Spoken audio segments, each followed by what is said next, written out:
Welcome to Finding the Voices. I am Monica Ingadam.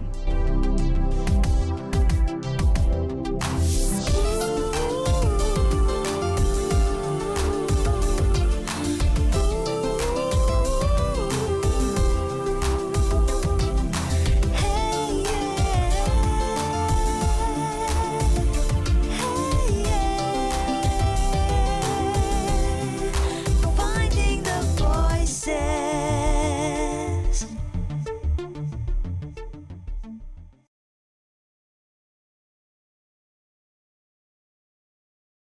Welcome to Finding the Voices. I am Monica Ingadam. Right now I am in Imphal, and today we have a very, very special guest speaker, writer of the book Tattooed with Taboos. We have Srima Ningombam in our studio. Hi Srima, welcome to our studio. Thank you so much for joining us today. It's my pleasure. Before we get into your interesting book, I am so much looking forward to get into the detail, but can you brief us a little bit about yourself? Oh, yes, sure. Right now, I'm teaching political science in Nambol El Sanoi College. I completed my master's and MPhil in Department of Political Science in Delhi University. I joined this college in 2009, and since then I have been there. And at the same time, I have been involved with many other activities relating to women's issues. At the moment, I am doing my research in Manipur University. Okay. And what research are you focusing on? My area of research is basically within the domain of gender studies and sexuality studies. Okay. But then my thesis will be focusing in the context of women in Manipur. Okay. So is this your first book? Yes, this is the first book. Oh, okay. Like I have two other friends who have contributed poetry in this book, like Chauba and Priya. My name is Haripriya Sarvam, as you've just heard, and I'm pursuing my PhD in sociology. And yeah, poetry is my first love. And I started writing poetry since a young age. I love reading poetry, and I think I began by writing love letters for my friends, and that's how I started, writing. Are you sure it was for your friends? Well, yeah, some of them were mine too, I guess. All right. And yes, I think poetry is one way of expressing oneself, and I think it's the most poignant and the most powerful expressions. So yes, that's why poetry. Okay. Okay. So how about you, Chauba? My name is Chauba, and I study from Little Master, Okay. 11 and 12, and then 9 and 10 I study in one of the school nearby my house. That's called Kuman Maikol, a very small school. And I think every enthusiasm of my life, to do something and to start writing or to start reading, everything starts from that school. And before that I was in the government school. Okay.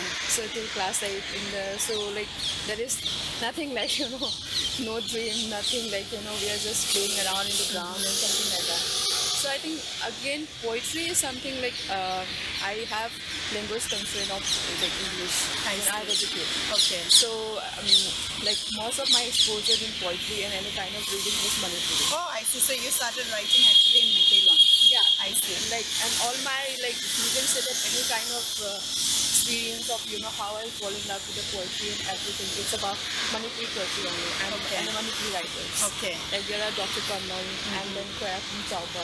Okay. And these are some poets who really influenced me to write. see. I thought this is something very different from any other kind of writing.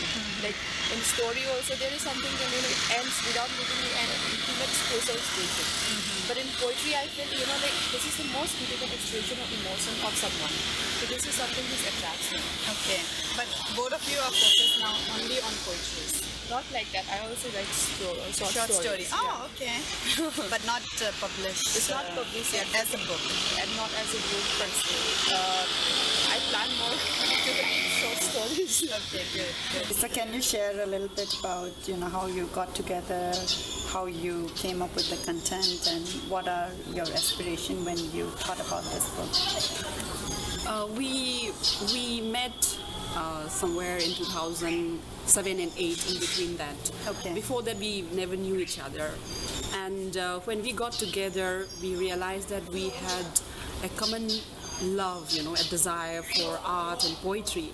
And at that time, we got together, but we never thought of publishing an anthology or anything like that. Mm-hmm. And then we spent together much time talking about poetry, about novels, and at the same time we used to share our experiences, from mundane to larger issues. So after interacting with each other and after being together for quite some time, for let's say around 2 years or 3 years, we started writing poetry. But poetry writing was there long before, but the very idea of culminating it into a book came much later. I see. So we used to write and we used to share and we used to read it to each other, comment about it and compliment about it. Okay. And then But that was only between three of you? yes, between three of us basically. But we had a blog. Each of us had a blog. We still have the blog, I think, and we used to upload a few poems in the blog. So we used to get comments, in the blog. And then we finally realized that it's time to make it into a book, and make it formal for the people to read and to access to it and to also know what people think about what we write. So that is how the idea of book came up. I think Tattoo with first credit should be given for Tattoo with Taboos is that somehow we three came to know each other. Like if you see our background, we are totally different. Haripriya is doing PhD from this school. I am chemistry background. Okay, wow, So- chemistry and poetry. Yeah, that's a very good combination. No, I mean, I have never heard really chemistry Yeah, and everyone poetry. is That's very surprised. inspiring. Yeah, and if you read my poetry also, it will reflect. Okay. It's very it's like chemistry only. Okay. So, and then like that time actually we met in the Delhi and Shrima was doing her MPhil. Okay. And somehow, Shrima write an article and then I told her that, I want to publish this article to EPUB. We were friends but not very close friends. And then somehow that article is published. That is also again, that about man questioning the dressing sense of Manipuri women and her sexuality. So Shrima write an article about that and Haripriya somehow read that article in the EPUB and she contacted her. Oh, so that article kind of Yes, brought all yeah. of you together. Wow, amazing. It's like, and after that, I think that we become very good friends, not just because that we know our history, our past, or something, but there is something that Your passion of poetry kind passion of bound poetry, you and there together. is a And kind also of that thought, like the article which she's talking about, Chamba is talking about, Shrima's article, it's titled What Lies Beneath. Okay. So it's like a really long series. I think it came out like in 3 different issues. I see. So it has really detailed, like our the things that we practice at home, all the taboos that is placed on women and all Okay. that. So I was generally wanting to write something, and then I was doing Google search, and then EPUB suddenly, Okay. I found this article, and I was like, wow, someone writing on everything that one has Right. faced in childhood, and Right. writing a really good criticism. No, and of I it think is- the thing what I am proud of now is, before people are a bit reluctant to write talk about it. what you feel, Yes. because you are always thinking, oh, what are people going to judge? Even simple expression of that you love a man or you Yeah. love a woman. This is a taboo in our society. But Right. First of all, you approach a man and even simply say that you like him also. That wow, this woman is coming out and saying this. Right. Like this kind of thing is I find very bullshit. Yeah. So I think one should give a space to express. I think like there are lots of comment in our book. Right. Like they are using this word. They are saying like that. So I feel that expression is good enough for our book to provoke people that see it like this this is how people are coming up and saying. Right. And this is how we should be. Human emotion is the least thing we give importance. So I think, That's correct. I mean, in our day-to-day life, like if you see in our own family, if, like you said, if somebody, your brother wants to get married or you want to tell somebody about, your love, it's true, your uncle or grandmother or never like a face-to-face, right? I am really proud that, all of you took up the initiative and kind of, in a bold way, wrote what you felt. In fact, all of us were mostly staying together during that long year process of writing the book. Okay. Shrima was staying in Delhi, and all of us, she used to come back running from office, like she worked long hours and all that. 9 hours corporate time. Okay. So we used to meet every night, and we were going through different turmoils of our, lives, and we were all in different stages of our lives. So we used to meet, and we used to write a lot, and we used to talk a lot. And I think it's a conversation that builds up that solidarity amongst three of us. And So we express in Yeah. a different terms. the expressions are really different, but I think there's a universality of the human emotions that one goes through. And I think being a woman, one is more sensitive to certain things. So the process, most of the poems here in this collection are poems that we have written individually, but true in that time. Okay. And That's in and 2009. yeah.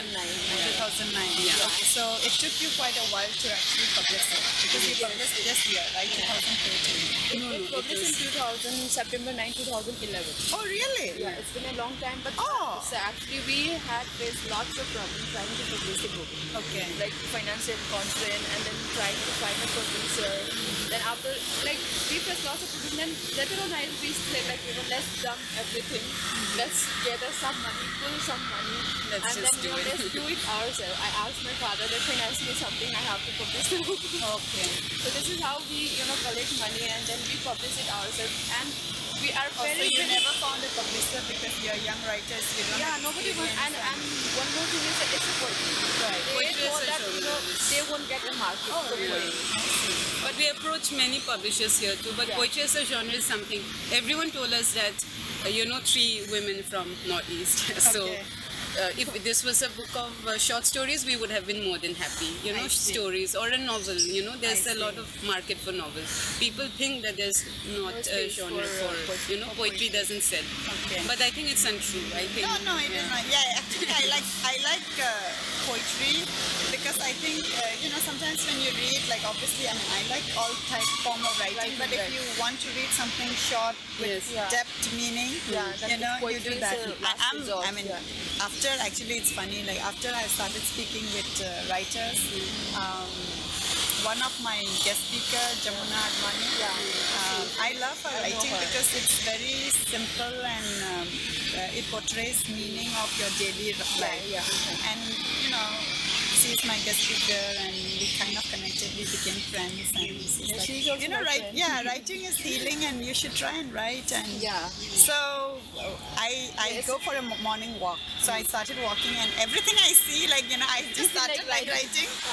And I'm not a poet or writer by any means. I'm far, far away. But I felt like a glimpse of your life. After you write. So I was like, wow, yeah, this is good. Because a small thought what you have, if you want to express it, I think poetry really could justify it. Yeah. What is the main theme of your book? What are you? I know that you are focusing on women's yes, issues, but is there a particular message you want to Actually, send to the public? The book has been divided into 3 sections.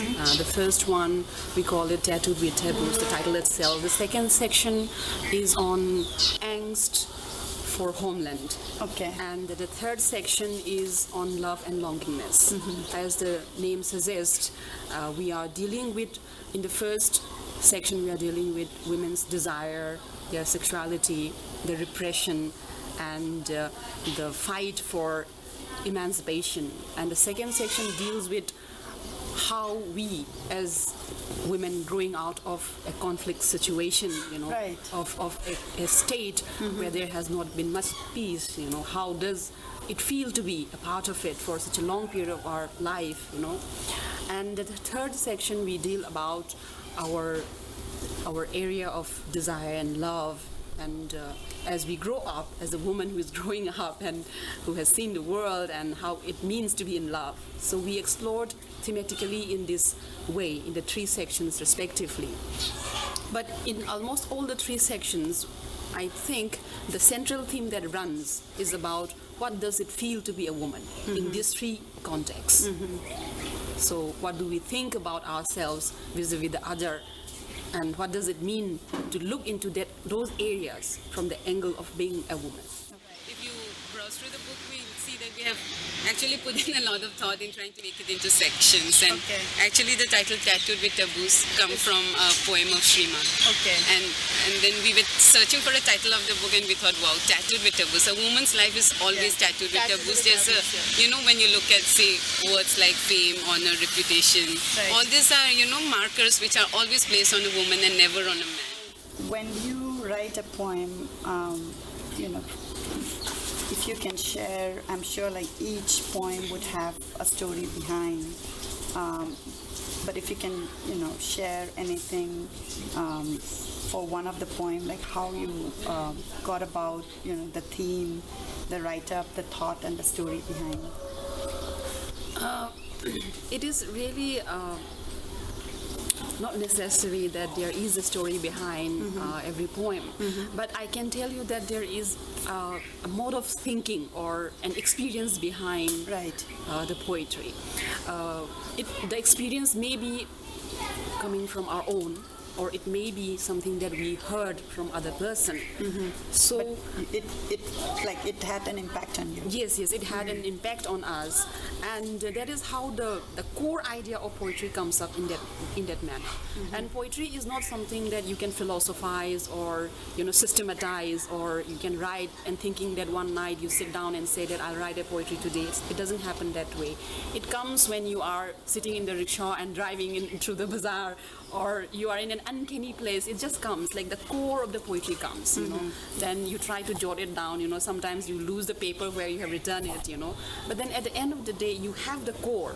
And then from that core, you use the language and then you refine it. We're talking about, the refinement and the editing process. So how, again, it may be variable, but how long is the process of your editing? In fact, poetry can be made better and better all the time, but then there's a point where you have to stop it. Right. But the important part is that the meaning that you want to convey in the poetry, it should be the words that you use, it should be up to the perfection, in fact. Like there are multiple words which mean the same thing, Right. but which word you want to use in that particular poetry, or it Okay. may be a small verse of 4 lines, but what word you want to use, it depends in the core that you want to explore, you want to express. So the kind of word that you want to use, and where do you place the word, and how do you frame the sentences, these are the technicalities, in fact quite similar to the other form of editing. But then what differs in terms of poetry is that the core, the idea, the imagination, the graphics, it should be really honest and true. It cannot be constructed, it cannot be, framed, or it cannot be artificial. It has to be something that comes out from within, comes out from some passion and some unknown terrain within yourself, from the subconscious mind, should be pulling you, So that, I think that makes what poetry different from the rest of the forms of writings. So when you do the editing, do you just do it yourself, or you take, you let people review it and kind of get a first feedback besides your group, of 3 of you? Basically, I do the editing myself, but in case of this book, we 3 have read extensively all the poetry together, so many words have been changed, and it has been, the structure of the sentence has been changed. So the final form that it has come out, it's quite different from the original that we had. Not in terms of the change in the content or the core, but the words and the title and the phrases, So editing has been done, in fact. But Okay. 3 of us has done it. Okay. There were no other person who contributed in editing. We Okay. thought that it would not be appropriate also. It was enough. 3 of us were enough. Okay. Can you share a little bit idea of having the phonic in front of your book? Yeah. Actually, we wanted to, show the fanek in front of the book because of the symbolic significance it had. Fanek is the dress that we wear, but at the same time, fanek is the dress that men refuses to touch. It is stigmatized and it is associated with taboos. Yeah, in public. Yeah, so we thought that when we put fanek in front of the cover of the book, it's little going to make a difference, So, in fact, we have many issues, like we heard many incidents happening like about this book. For instance, one of the friend, he had the ceremony of his son's first ritual of first foot taking, Chagumba. that Chagumba. So Okay. what happened was that, like in that particular occasion, he was asked to bring out a book, which okay. they used to keep in front of the child and those offerings. Right. The book was a part of that offering. So he took out Tattooed with Taboos, and then everybody like, why are you taking out this book which has a fanek in the cover? Take it back. I mean, this is Even just at not this going time. to be. This is just not going to be right. So finally, what happened was that he had to evacuate The book. the book. I see. So this is the anecdote which will remain with us throughout, Right. So that very act and phenomena is the thing that we wanted to challenge. But then I'm sure it failed in that occasion. But still, I'm sure that a point will come where people will gradually accept. No, I was very impressed. I read about the book, and when I read about the cover, I was like, wow. Of course, we have many books autographed and signed for Finding the Voices, and we are going to give it to our listeners. And I think we should select male listeners. What do you think? Yeah, we can, but then we can also Yeah, sure. give it to women, because women are at the same time, very much trapped in the same structure. So both the genders, men, women, are very much trapped in the same structure. So we have the same problem. It's not that women are more aware or they are more oppressed. Yeah, I I feel mean- both are very much, in the precarious position. Right. So I guess the other way to look at it is it's not only the male, who doesn't want to touch the fanek, but there are women also who would Yes, encourage. the ideology of this particular sex gender system, which we also call patriarchy, is very much carried by women folk. So it perpetuates, and it is inherited through the lineage of women folk. They are trained and socialized in that way. So the realization has to come from both parts, So, so that's the basic idea, So since this is your first book and it is published here in Manipur, Yes, it is published. can you share a little bit about the process and if there was any challenge? Yeah, in fact, this was printed in Kangla printers, which is just behind the governor's residence. And at that time, it was in 2011 June when I started running around for this publication. What happened was that economic blockade was going on. Okay. So the price of the paper has zoomed up, and but fortunately, the manager in the Kangla printers agreed to give us, in the same price which they have procured the paper. They didn't increase the price, thankfully. So that was one huge challenge for us. And Chauba and Priya, they were in Delhi, so all the technical things about running around for this publication in the printing press was done by me. And it was really very challenging, actually. There was a deadline where we had to finish the printing and binding of the books. And the design, the cover design, which is done by, as you can see here, it's done by Kapil Arambam. He is also one of our very close friends, and he was the one who designed this cover. Yeah, it is beautiful. Yeah, so the idea of this drop, red drops, which signifies blood, and then this drop, it was suggested by Kapil Arambam, and Oh, it was wow. really Yeah, it significant is. because the fanek and the blood, Right. it means a lot in our society. It can be interpreted in various ways. Right. So the forming of this cover, it took quite a serious challenge to him also, and I was pushing him, to do something different, and he did more than what I expected. So overall, the budget, it was financed by a pool of money, like contributed by three of us together.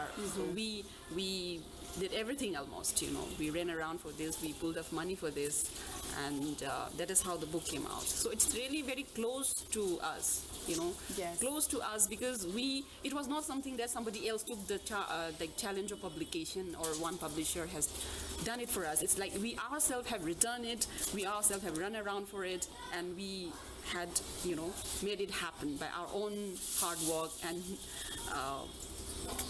facing many challenges, So this is like something really close to us. I'm sure. So, do we have any upcoming books or plans in the pipeline? One plan is that this book will be revised. It will be published along with new poetry from three of us. I see. It will be taken over by another publisher. Okay. So that is one plan that we have, though it has not been formally materialized into a contract or something like that. But one publisher has agreed informally to take over Okay. the new edition, the other edition. Besides that. For me, I would like to publish another book of poems in Manipuri. Okay. So that would be my next project. Wow. Hopefully it works, So, you are focusing only on poems? In your writing? Right now, it's not so much about focus. It's like poetry comes so naturally, So if I want to sit down and express something, it comes in the form of poetry. for Yeah, you. at the moment. Okay. But besides writing poetry, as an academic, I have to write research papers and newspaper articles and all. I have published many other newspaper articles as well. Oh, okay. So that is there. But that is truly relating to my academic. Right. So it's not really, I cannot call it paradigm of creative writing, but in field of creative writing right now I am indulging more in poetry. For me, I actually wanted to come out with a short story. Actually, my kind of writing is more very factual. And even in my poetry, you can see that I don't have that much time to research in the poetry or something because of my work and my different interests, in job. But I actually write about what I face in I grew up in a very small place. My place is Mang Imphal. It's around 20 kilometers away from Imphal, and it's a kind of village, and it's just adjacent to Noshat. Oh, wow. So and my family, my father and my family, we have the farms and all. So I have a good exposure with the people, local people. So I find lots of people and their hardships in life and how they have been used by the conflict situation. So my poetry reflects all that. Okay. So even my short stories are all about the people, how they are suffering there, how the state situation now, conflict situation, let it be non-state or state, are using them, and how difficult their life is. Okay, so it's based on Based reality. on reality more Okay, of. I see. So I wanted to come out with my short stories Okay, collection. good luck. Yeah. And again, like I said, I invite you to write for Finding the Voices also. Sure. So, share it when you write, and we'll be happy to share it with our viewers. Sure. So how about you, Habibti? Well, I have to first finish writing my thesis. Okay. That's the one writing that I keep I know. postponing. All other writing happens except that. So yeah, the thesis, as I told you before, I love poetry and I love reading them, and I wish I have the finances to become a full-time poet. No, I know. It is very interesting when you say that, because all of us, for example, me, I do Finding the Voices, but it's actually, it doesn't pay the bill, right? It's a Yes. passion. Yeah. Patience, actually. We have to do other things to pay the bill, and I'm a project manager, I'm in the IT world. Yeah. But I love doing Finding the Voices, and I Same guess here. here we are. So, Yeah, so the PhD needs to be done and over with, and yes, the writing is still happening. We are also trying to do a second edition of this because the distribution thing is not something we can handle individually. I So see. we're really working hard for Like to another find another publisher. another volume of this. Okay. And other than that, yes, the writing happens. I keep writing regularly in my blog and I also have another blog with the CNN IBN, so I review books. I love writing. I'm terrible at conversations. Okay. You but express writing, more. yeah. You could express more Yes, through I think writing. I'm really conscious at conversations, and writing is like a, I think it's got to do with You can be yourself. the fact that there is a distance. Like, even in poetry, you don't think of, the first thing you think is not of an audience. So I love that lack of inhibition and the ability to express through writing. So yes, more writing is the future. Thank you so much for joining me at Finding the Voices. I wish you good luck. And to all our listeners, we Yes. definitely are going to have complimentary copies for our listeners. So tune in and where do you get this book? Is it only in Imphal right now? In Delhi, If they we want do to have know. copies. In the Yoda King How would they, if people want to get I think get a hold of the it's book? available online in Ify. Oh, okay. So it's available online. I'm going to share the link. So when you get a chance, please take a chance and read the work of our young writers who have taken a bold step in expressing their thoughts. Thank you so much. Thank you very much. This is good. Very good.